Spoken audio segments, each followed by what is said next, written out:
Plongez dans le grand bain de la vie locale avec Radio Grand Lac sur 92.1. Détendez-vous, installez-vous. Votre parenthèse beauté commence maintenant avec Anaïs sur Radio Grand Lac. Nouvelle émission sur Radio Grand Lac à 12h11. On a quelques petites minutes de retard, Sandra. Sur les aléas du direct, comment on dit. Tout à fait. Il a fallu que l'on dise au revoir à nos amis du service culturel du Bourget du Lac, Anaïs et Virginie, avec lesquels on a fait une belle émission pour présenter le début de cette saison jusqu'au mois de janvier, que des spectacles fabuleux à découvrir à la traverse. Parce que oui, à Radio Grand Lac, toutes les émissions sont en direct, JP. Tout à fait. Voilà, Donc, c'est important de le dire. Exactement, c'est l'ADN de Radio Grand Lac, c'est ce qui fait son authenticité, c'est ce qui fait qu'on est bien, puis qu'on a toujours cette petite dose d'adrénaline quand on passe à l'antenne. Mais qu'on adore, donc c'est bien, ça galvanise et c'est plutôt sympa. Alors, on est là tous les deux pour parler beauté, ça nous correspond quand même bien. Oui, écoute, on va dire ça comme ça. Et puis on est surtout là pour accueillir une jeune dame qui a pris contact avec nous il y a quelques mois, il y a quelques semaines, sur les conseils d'Astrid, qu'on a beaucoup de joie à revoir ici. Celle qui faisait sa chronique C'est de toute beauté, puis qui ensuite, pour des raisons professionnelles, a dû partir vers d'autres cieux, puis qui va encore partir vers d'autres cieux, plus au sud là. Ça va, Astrid ? Oui, bonjour tout le monde, ça va bien, merci. Bon, c'est sympa de reprendre le micro à Radio Grand Lac, non ? C'est un vrai plaisir. Ça te rappelle des souvenirs, des bons, j'espère. D'excellents souvenirs. Bon, c'est bien. Il y a quelque temps déjà que tu étais avec nous, hein ? Un petit peu plus de 2 ans. Le temps passe trop vite. Voilà. Donc maintenant, tu vas partir dans le sud.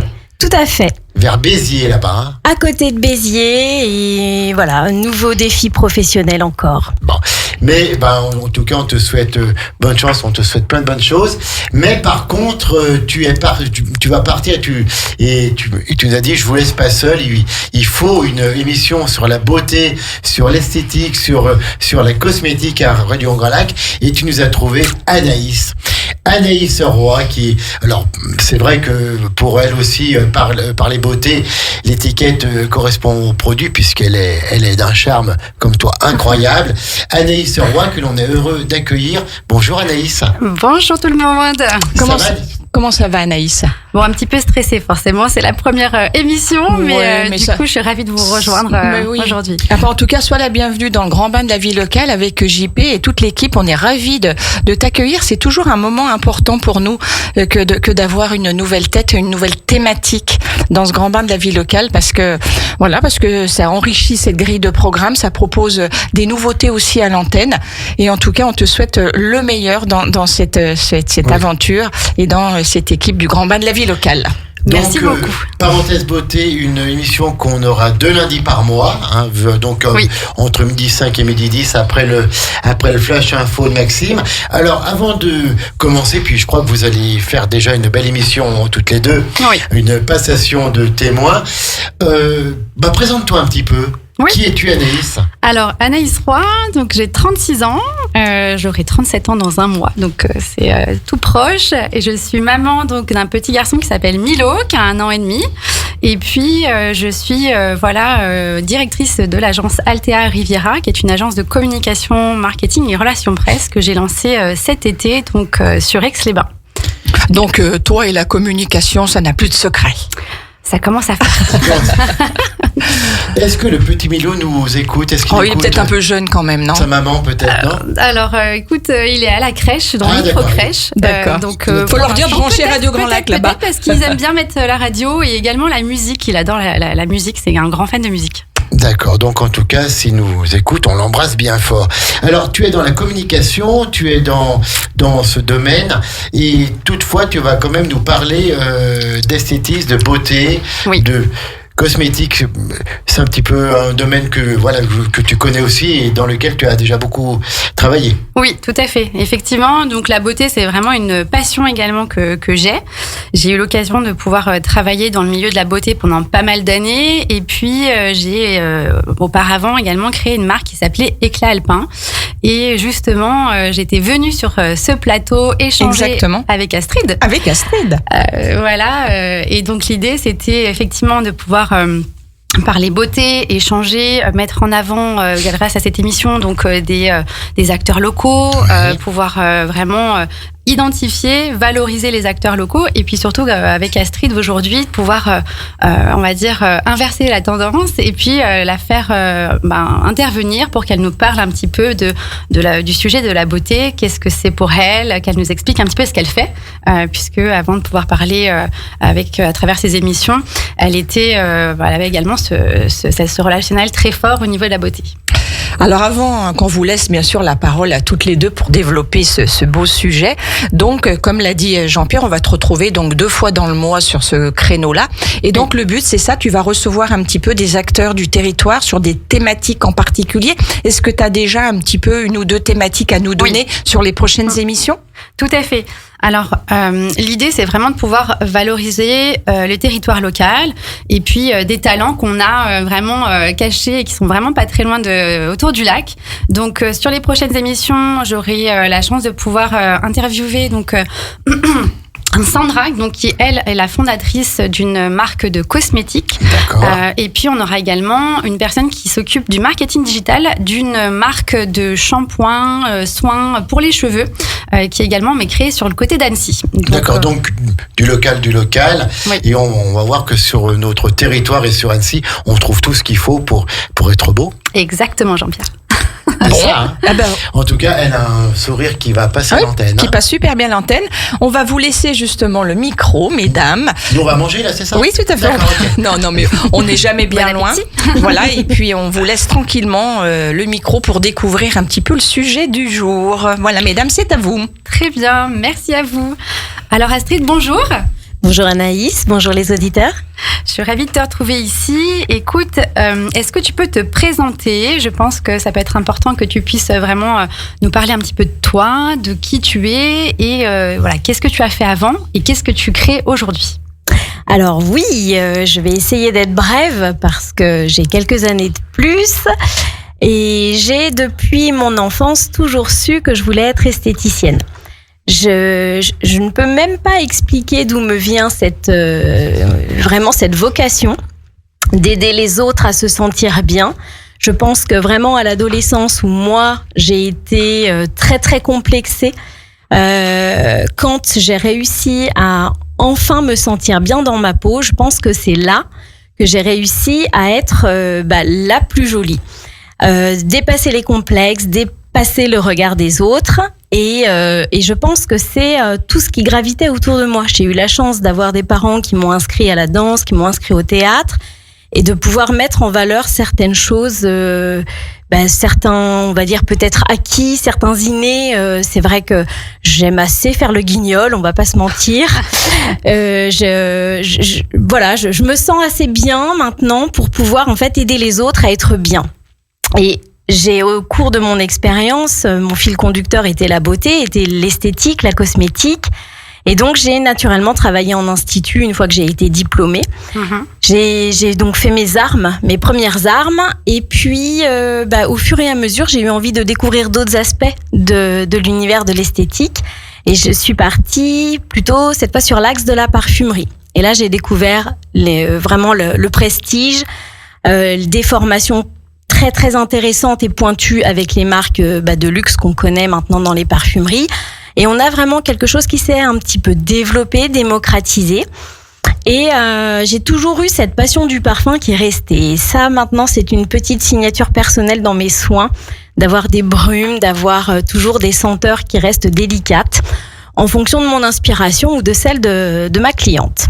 Et puis, la vie m'a amenée à déménager autour de la ville de Lyon, à revenir, à repartir. Et j'ai travaillé après comme responsable d'institut.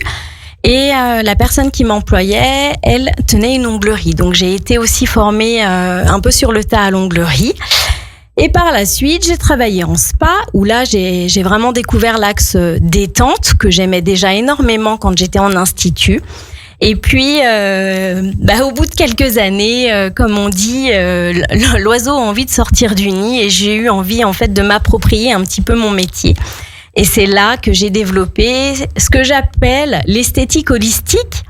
Et c'est une manière d'aborder l'esthétique complètement différente. Aujourd'hui, dans l'esthétique, on peut retrouver vraiment différents univers et c'est ce qui fait la richesse de ce métier.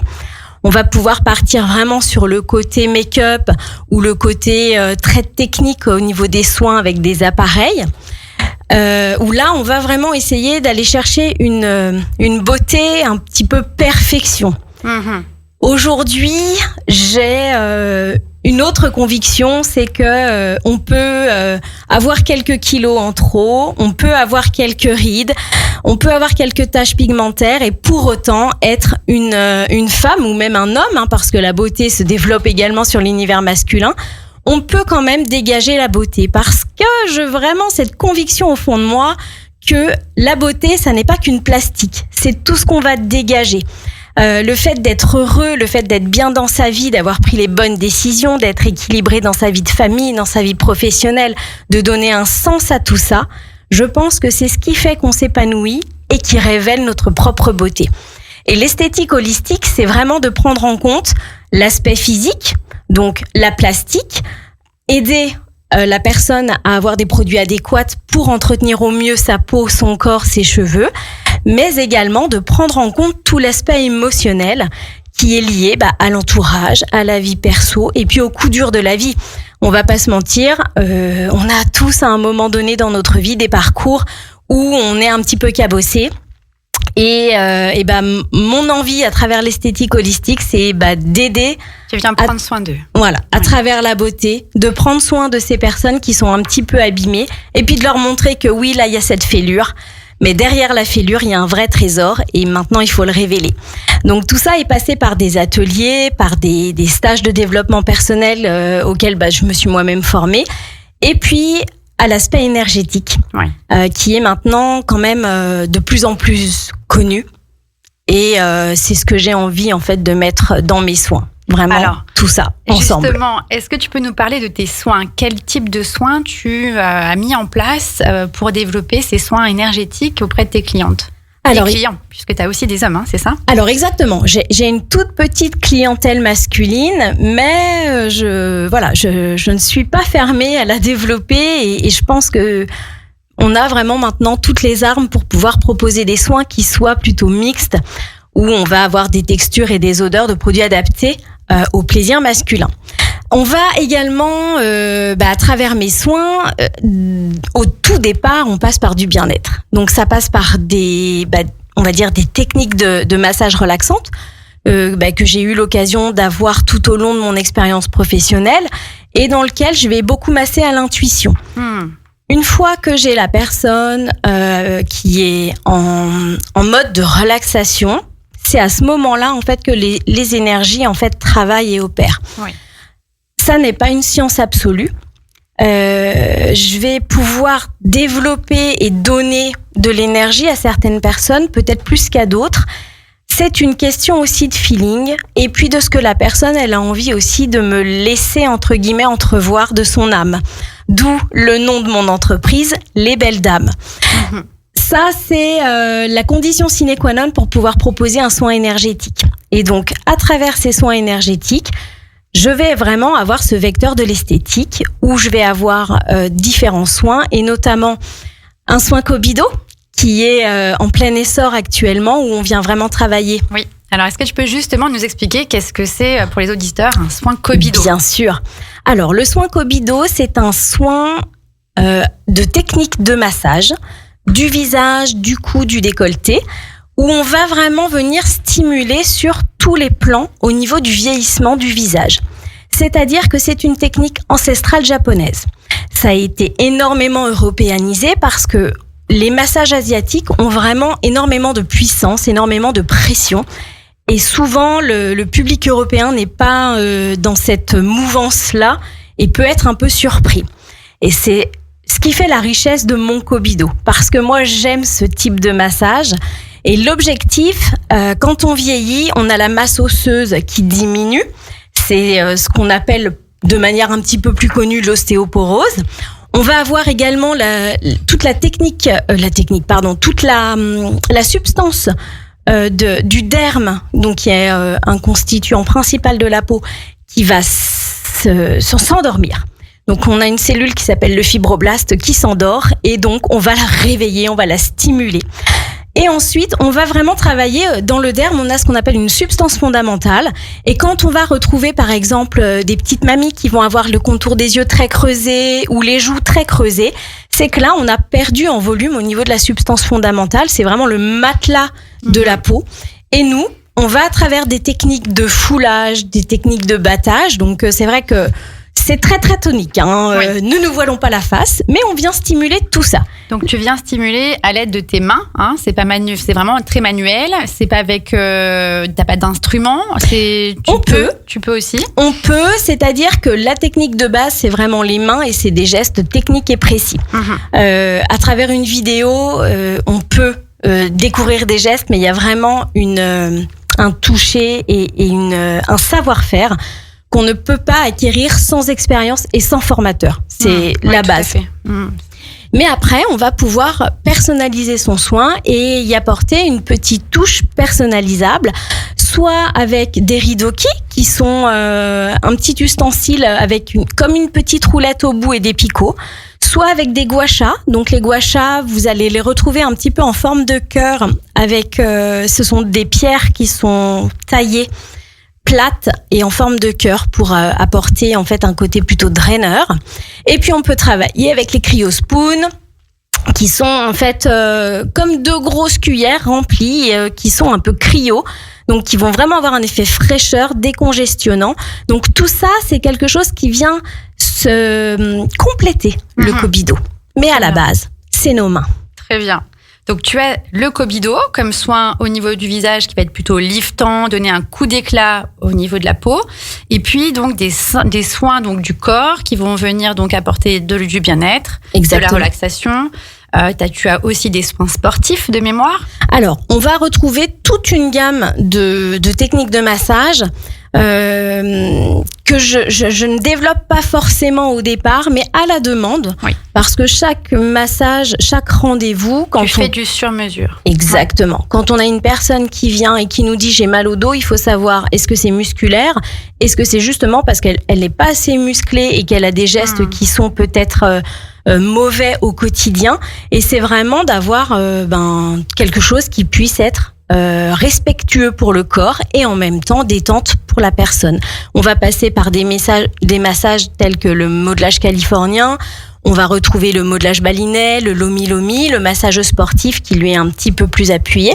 Et puis, on va également pouvoir apporter tout ce qui va être draineur avec le drainage lymphatique que l'on peut proposer aussi bien sur le corps que sur le visage. Très bien. Et puis, tu nous parlais donc de ton univers olfactif qui était assez important et développé. Donc, tu fais du sur-mesure aussi pour tes clientes. Est-ce que tu peux nous en parler un petit peu ? Parce que je crois que tu mets en place pour chacune de tes clientes quelque chose de particulier en plus de tes massages holistiques développés sur mesure pour elles. Alors oui, ça c'est le soin alchimiste. Ça c'est ma petite signature personnelle. J'ai eu en fait la chance de travailler avec une personne qui était passionnée d'aromathérapie. Donc l'aromathérapie, ce sont en fait le travail de la santé avec les huiles essentielles. Donc au départ, une huile essentielle, elle va être c'est un concentré, c'est un extrait très concentré d'une plante, d'une fleur. Et ça, c'est quelque chose qu'on utilisera rarement pur, et notamment pour les massages, on va toujours la diluer avec de l'huile. Et j'ai créé un soin, alors à l'époque, j'appelais âme essence, puisque l'âme reste toujours mon fil conducteur. Et on part du principe qu'une huile essentielle, lorsqu'on la sent, si on l'apprécie, c'est qu'elle a des vertus dont on a besoin. Intéressant. Si on ne l'aime pas, c'est que du coup, notre corps n'a pas besoin des vertus de l'huile essentielle. Et l'idée, c'est de créer une synergie à travers, au départ, un plateau qui propose différentes huiles essentielles avec différentes fragrances. Et là, la personne, elle va me dire j'aime, j'aime pas, j'aime pas. Et à ce moment-là, on va vraiment, alors on ne peut pas faire un mix de 25 huiles essentielles, mais on va peut-être en choisir 3 pour créer une synergie. Et on va avoir en fait une huile personnalisée au moment où la personne vient. Donc elle aura la détente et les bienfaits des huiles essentielles dont elle a besoin à l'instant T. Génial, extraordinaire. Ça donne envie. Et puis, est-ce que tu peux nous parler un petit peu de qu'est-ce qui t'a donné envie d'entreprendre ? Parce que tu as aujourd'hui donc ton institut, tes clientes, mais à la base, pourquoi tu t'es dit, OK, c'est à quel moment tu t'es dit c'est le moment pour me lancer ? C'est très récent, cette envie de me lancer. J'ai eu le goût de l'entrepreneuriat vraiment par choix, je pense, il y a très peu de temps. D'accord. Je pense il y a 6 mois où j'ai eu un déclic.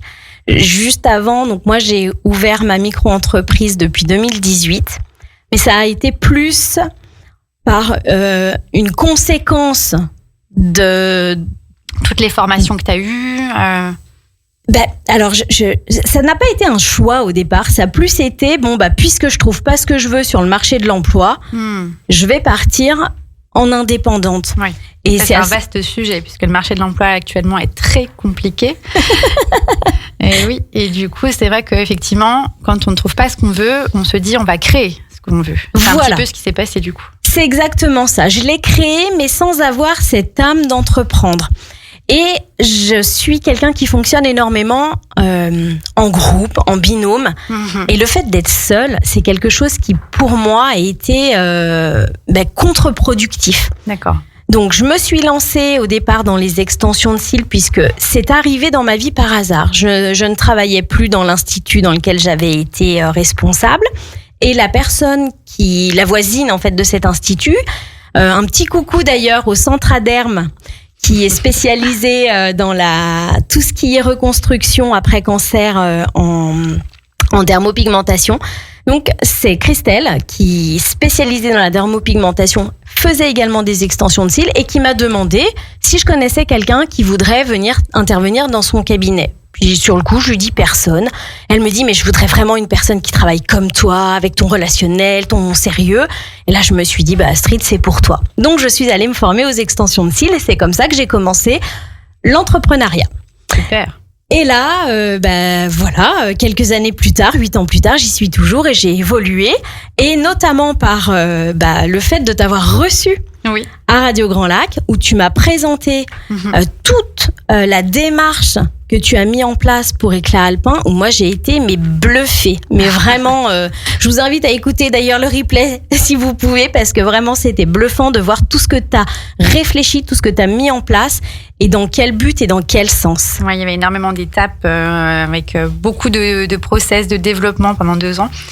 Mais effectivement avec des hauts et des bas, puisque l'entrepreneuriat ça passe aussi par ce roller coaster d'émotions et effectivement avec la Alpin il y a eu beaucoup d'étapes et puis beaucoup d'initiatives de recherche, de mise en lumière aussi avec un laboratoire local. Enfin, j'avais vraiment quelque chose qui était un cahier des charges qui était extrêmement poussé et je m'étais aussi mis beaucoup de pression pour pouvoir vraiment point par point respecter chaque critère. Et toi, justement, donc, tu nous parlais de cette partie-là. Est-ce que ta plus grande difficulté, au final, parce que c'est vrai que l'entrepreneuriat, ça passe aussi par certaines difficultés, est-ce que ça a été justement ce choix qui t'a été quelque part imposé ? Quelle a été ta plus grande difficulté jusqu'à maintenant ? La plus grande difficulté jusqu'à maintenant, c'est de pouvoir avoir un salaire qui me permette d'être autonome. De pouvoir en vivre. De pouvoir en vivre. On n'imagine pas, mais aujourd'hui, en esthétique, une cliente qui vient, on est avec elle du début à la fin d'une prestation. Ouais. Et que ce soit de l'onglerie, que ce soit de l'épilation, que ce soit du massage, ou quelle que soit la prestation, une esthéticienne, elle reste du début à la fin avec sa cliente.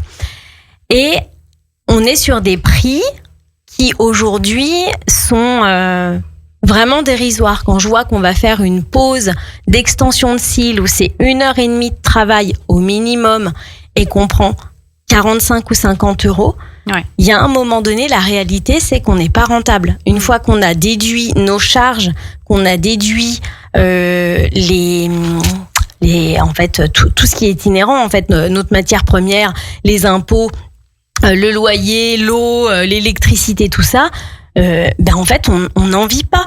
Donc, on est toujours obligé d'avoir une activité à côté. Ouais. Et vraiment, le positionnement du prix, c'est quelque chose d'important et que j'avais besoin de travailler, que j'ai travaillé, que je suis en train d'intégrer et d'affirmer, c'est qu'aujourd'hui, je sais que je propose des prestations qui sont qualitatives et qui sont dans les respects de l'hygiène et éthiques.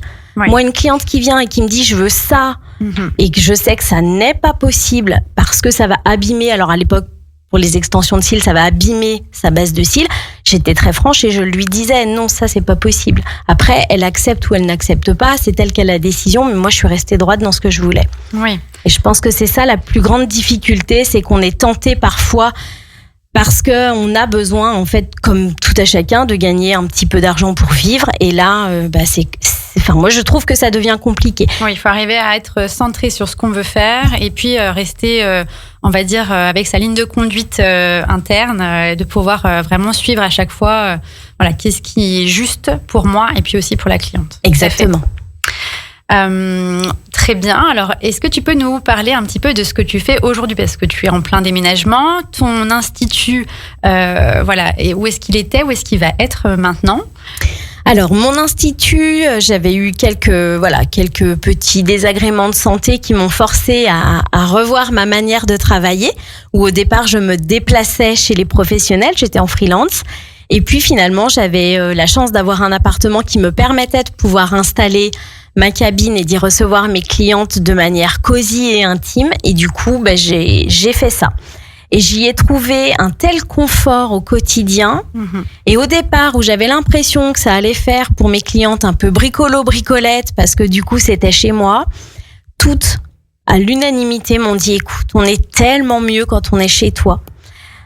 Et pour autant, c'était très simple, c'était cosy, c'était joli. Mais il n'y avait pas le fait d'arriver dans un institut, la salle d'attente, tout ça. C'était vraiment très intime. Et je crois que c'est ce qui leur a plu finalement. Oui. À chaque fois, elle me disait... Découvrir ton univers, d'être chez toi, exactement, d'avoir peut-être ton énergie. Parce que c'est vrai que là, vous ne voyez pas Astrid, mais c'est quelqu'un de très solaire. Et effectivement, je pense que du coup, ça rayonne. Ça rayonne auprès de tes clientes. Et pour avoir eu l'occasion d'échanger avec certaines d'entre elles, elles t'adorent pour ça. Alors... merci déjà. Merci pour ça. Mais oui, je pense que oui, en effet, du coup, les lieux me ressemblaient, ils vibraient ce que j'ai envie de dégager auprès de mes clientes. Et donc là, maintenant, j'ai voulu tenter une aventure professionnelle ailleurs. Donc j'ai toujours, entre guillemets, cette double casquette où j'ai l'entrepreneuriat et l'enseignement, parce que l'enseignement, c'est quelque chose qui m'anime aussi profondément. Et j'ai eu l'opportunité d'avoir un poste sur Béziers, donc tout s'est aligné. Mais je vais redévelopper l'institut, mais cette fois axé vraiment sur ce côté soin dont on a parlé précédemment, pour mes clientes, avec l'envie d'animer des soirées à thème, toujours autour des énergies. Et puis la petite pépite qui va être mise en place, c'est le rituel en fait de la lune. Où maintenant on le sait, quand il y a des changements de lune ou des pleines lunes, on a des montées d'énergie qui sont très fortes. Très souvent les gens sont animés d'émotions ou alors peut-être même au contraire un petit peu anxieux ou en colère. Et tout peut vite déborder. Et là, l'idée, c'est vraiment de se synchroniser avec le calendrier des lunes et de proposer des soins qui soient adéquates pour apporter de l'apaisement, pour apporter une parenthèse de douceur, toujours à travers le bien-être. Et ça, en fait, je l'ai co-créé avec toi, puisque je crois que vraiment la motivation d'avoir tout ça en place vient aussi de me faire accompagner pour tout ce qui est communication, et donc avec la création de ton agence, où la vie nous a mis sur le chemin totalement par hasard, comme j'aime bien le dire, on a secoué le cosmos. Exactement. Et puis les planètes se sont alignées, on s'est recroisés. Effectivement, c'est vrai que c'est une très très belle offre, parce que ces rituels de pleine lune ou de nouvelle lune d'ailleurs, on a forcément soit des baisses d'énergie ou on se sent pas forcément très bien, on a du mal à dormir, et là toi tu vas intervenir sur cet aspect bien-être, énergie, redonner un petit peu d'un coup de boost, un coup de tonus de vitalité. Et je trouve ça extrêmement intéressant et en tout cas qui va venir étoffer ton offre. Tout à fait. Complètement. Et puis, à travers ça, on va venir également travailler un petit peu toujours sur ces méthodes ancestrales asiatiques. Au niveau des méridiens, il y a quelques points tout simples que l'on peut même travailler chez soi en automassage. Et l'idée, c'est aussi de donner des clés aux clientes et qu'elles repartent et d'être actrice aussi de son propre bien-être et d'avoir des moments où, alors, je vais peut-être être un peu radicale, mais où des fois on va être dans des états de stress alors qu'il y a des petites choses très simples à faire, ne serait-ce que sa respiration, travailler un petit point d'acupression au niveau du pied, au niveau de la main ou même juste au niveau de peut-être du corps, plutôt que de se dire je vais prendre des cachets parce que là je suis vraiment trop stressée, je suis trop fatiguée. Non, on a tout en nous. Et moi vraiment j'ai ça depuis toute petite. Cet axe sur tout ce qui est phytothérapie, son bien-être et le développer avec une manière douce plutôt que justement je sais plus comment faire et du coup j'ai la partie médicamenteuse qui intervient et qui génère un stress encore pire. Exactement. Ou une dépendance, parce que c'est vrai qu'il y a aussi cette partie dépendance. Exactement. Et puis il y a vraiment cette chose là que j'ai toujours en tête, c'est que finalement quand on remet son pouvoir dans une substance, alors que ce soit un cachet, que ce soit une cigarette, que ce soit un verre d'alcool, et ben c'est qu'en fait on perd le contrôle de soi. Alors ça veut pas dire qu'il faille être complètement alcoolique ou gros fumeur, mais c'est de penser que je suis stressée, mon seul échappatoire au stress, c'est une clope, un verre ou même pire, enfin je vais peut-être aller même sur des drogues, mais du coup je pense qu'on a vraiment tous en nous ce propre pouvoir d'être maître de soi et de ne pas laisser quelque chose nous faire perdre ce pouvoir. Je ne sais pas si je suis très claire quand je l'explique, peut-être pas. Mais l'idée, on a nos ressources en nous. Se recentrer et puis retrouver cette énergie pour de nouveau aller bien, parce que c'est quelque part, quand on ne va pas bien, c'est un état de stress dans lequel on est et dans lequel on se met. Tout à fait. Et l'idée que tu vas apporter, ça va être de pouvoir se mettre dans un état de bien-être pour arriver à gérer ça. Exactement, ça ne veut pas dire que ça sera miraculeux, mais c'est au moins sur une journée. J'arrive à me poser et puis, alors souvent après les clientes échangent très facilement quand même parce que j'ai aussi cette ouverture-là et que finalement des fois d'expliquer et de mettre des mots sur ce qu'on ressent, sur ce qu'on voit, nous fait déjà trouver des solutions en nous ou tout simplement résoudre les choses et ça s'appelle le lâcher-prise. Très bien. Alors pour terminer cette parenthèse beauté, est-ce que tu peux peut-être nous partager un conseil pour quelqu'un qui voudrait entreprendre dans la beauté? Qu'est-ce que tu leur dirais ou qu'est-ce que tu lui dirais directement? La première des choses, c'est d'être un raccord avec ce qui nous fait vibrer. De proposer, il y a des prestations entre guillemets business rentables où il y a des marchés qui s'ouvrent et évidemment il y a des modes, il y a plein de choses, il y a plein de tendances. L'idée c'est de vibrer avec ça. J'avais reçu une personne quand j'animais les chroniques qui elle était férue de nouveautés et d'appareils et son institut fonctionne très bien parce que elle vibre ça. Sur les tendances. Sur les tendances. C'est vraiment quelqu'un qui est animé par ça. Je pense que ça n'est pas du tout mon cas.